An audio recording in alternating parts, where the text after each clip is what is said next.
You trying to come over here to America, trying to get the American dream, right? That's not for you, black man and woman. How do we know that? I'm gonna ask a hypothetical question that I'm pretty sure we all know the answers to. Yatazar know. Can 20 Mexicans cross the Mexican border without being thrown in a cage? Can 5 Haitians cross the Mexican border? No. But you know who can? Over 500,000 Ukrainians walk through Poyashwan. Right. They flying in too. They flew the Arabs in, let the Ukrainians walk in, but you whip the Haitians on horseback, man. You throw the Mexicans and Guatemalans up in cages, man. We watch for a nation that could not save us, man. Right. And not only just that, read. Verse 18, they hunt our steps. Hey, what? They hunt our steps. That's self-explanatory.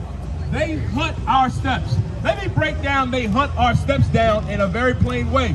George Floyd, Sandra Bland, Philando Castillo, Rashad Brooks, Breonna Taylor. I could go on and on. Botham Shem Jones.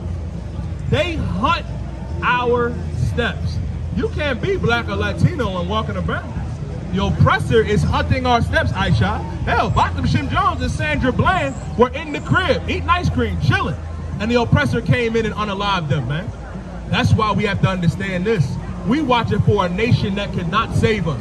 And they hunt us, man. Y'all think the biggest predator is that thing out the comic books that's 10 feet with dreadlocks that Arnold Schwarzenegger was chasing around. The real predator on the earth is the oppressor. The devil that the Bible speaks of, man. El hombre blanco inside of Diablo. They hunt our steps, read. They hunt our steps that we cannot go into our streets. We can't even go into our streets, man. We can't go in our streets. Why? Because the oppressor is hunting us, man. It's open season on blacks, Latinos, and Native American Indians, man. On the ride here, Shaw, I saw an oppressor pull over another oppressor, and the cop pulled him over and was like, oh, hey, sir, can I get your license registration? The oppressor unalived him on the spot. And he came out with the M16, and he was trying to talk to him. That couldn't happen with a black or Latino. Listen, you get unalived by just having your hands on the steering wheel, man. Dying while black, dying while being Latino, man, goes to show you something. That we were never meant to be a part of this place. We were never meant, and that's why God does not love them, man. Give me Romans 9 and 13. Our God does not love the oppressor. Our simple minds, Aisha, we believe the Most High loves everybody, including the oppressor, including these other nations. But God's love is only reserved for his people.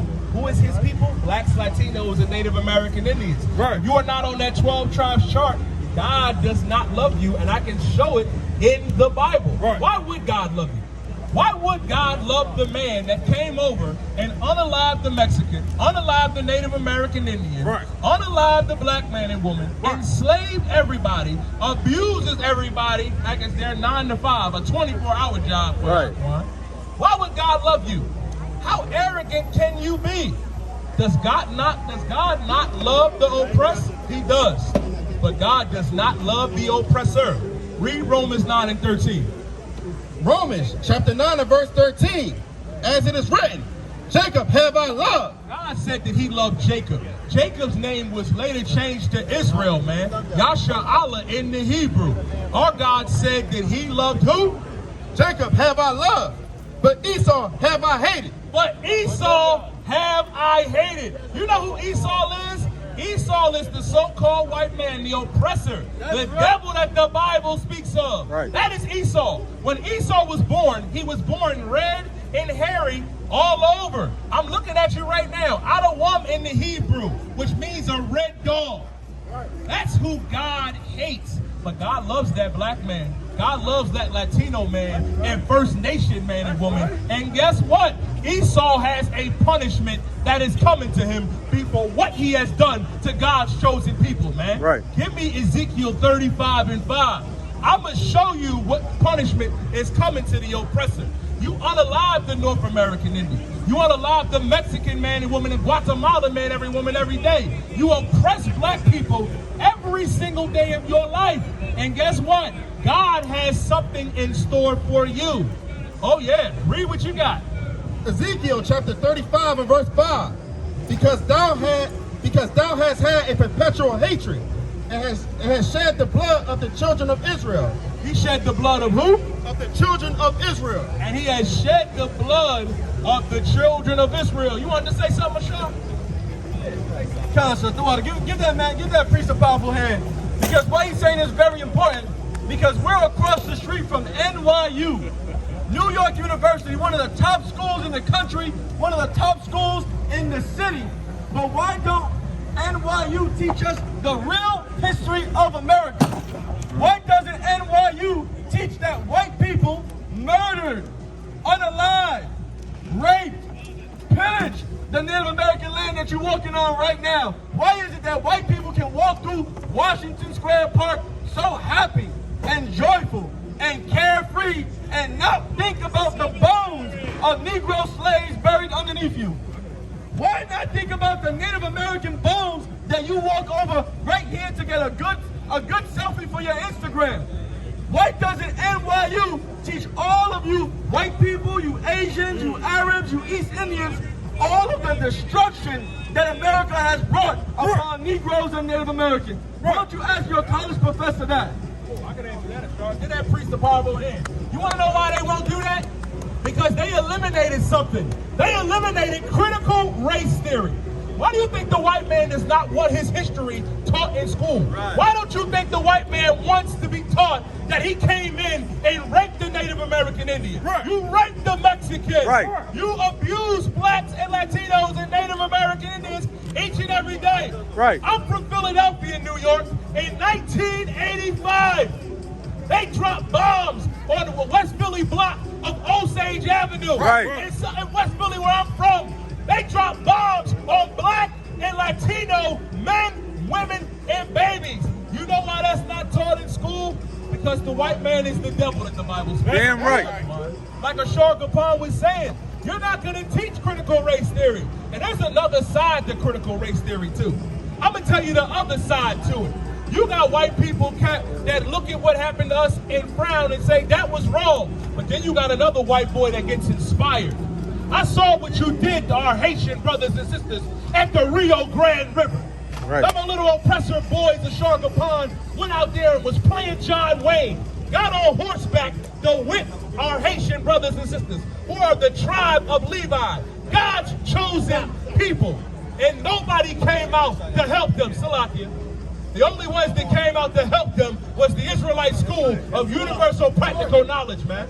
Because we give a damn about the Haitians. We give a damn about the Mexicans, man. About the black man, the Puerto Rican, the Cuban, and the Dominican brother and sister. You're not going to teach that in NYU. You think they're going to teach their kids that they're the devil that the Bible speaks of, Ashwan? Oh, man. The devil of the Bible, that'd be an amazing course, Aisha. The devil that the Bible speaks of, 101. Yeah. I think we all passed that class with flying colors. We'd have a 4.0. But right. Guess what? We don't have to go to NYU, black, Latino, and First Nation man and woman. You can come to the real nigga university. Right. The Israelite School of Universal Practical Knowledge, man. Right. We've been teaching critical race theory since 1969. And guess what, Ashar? The oppressor has something coming to him, and I'm going over it. Read it again from the top of Ezekiel 35. Ezekiel chapter 35 and verse 5. Because thou hast had a perpetual hatred. The white man has had a perpetual hatred against blacks and Latinos. Right. How do you know that it is a perpetual hatred? You can look at it in all aspects of life. We all watch the NFL, right? What happened when brothers tried to take a knee? What happened when brothers tried to take a knee, Yashua? Oh man, brothers can't take a knee, Aria. You gotta shut up and dribble. Right. You better throw that touchdown pass. Right. They got so mad they had to give the MVP to a white boy, Josh Allen, because Lamar was playing too good. Right. That was a DEI MVP, right. That was a DEI MVP that he got. Guess what? There's a punishment that is coming to you. Because you have had a perpetual hatred. Perpetual meaning constant, ongoing, continual. The oppressors' continual hatred against blacks and Latinos and Native American Indians, boy, you see it each and every day. You see it each and every day. That's why they can't wait to sign up to be ICE agents, Kawhi Ashwan. They cannot wait. Once they got that, What's the Donald Trump went out there and told them Proud Boys to stand back and stand by? Well, they stood by enough. Now they're your ICE agents persecuting Mexicans, persecuting Guatemalans, persecuting the Honduran and the Brazilian, man. Because you have had a perpetual hatred against God's chosen people, guess what? Read. Because thou hast had a perpetual hatred and hast shed the blood of the children of Israel. You have shed the blood of the children of Israel. How have you shed the blood of the children of Israel? You have the nerve to tell our Hispanic brothers and sisters that they're wetbacks. Hispanic man, Latino man and woman, don't let the white man call you a wetback. The white man crossed an entire ocean to avoid taxes. And you know what he did after that, Kwayashwan? He put taxes on everybody else. And then he went to rape and unalive everybody else. How do we know that? You got a holiday that you celebrate to commemorate it. It's called Thanksgiving. But Thanksgiving ain't like you remember it. Thanksgiving is not what you teach. You know what I mean? The real history of you gave smallpox. They unleashed a vicious form of biological warfare on the Native American Indian. You gave them blankets and pillows laced with smallpox, man. Right. And unalived them, man. Right. The oppressor is the devil that the Bible speaks of. That's right. You have shed the blood of the children of Israel. Did you hear what Donald Trump said, Ariel? Slavery wasn't really that bad.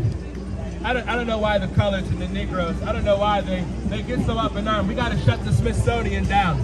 We got to shut the Smithsonian down, Aisha, because in slavery, it wasn't what you think. It was an over-exaggeration. I want you to understand something about slavery. Whatever they tell you it was a million times worse. That's right. A million times more diabolical, man, on what they have done to black men and women and Latino men and women. Listen, I'm gonna get to that. Listen. You know what's so funny, Ashar, that you say that? The white man's fantasy with us is a cauldron and us eating them. Y'all know that white people ate Nat Turner? Right. Y'all do know that, right? When they caught Nat Turner and unalived him, they ate him. Nat Turner went into the cauldron. You are the real beast and devil that the Bible speaks of. Right.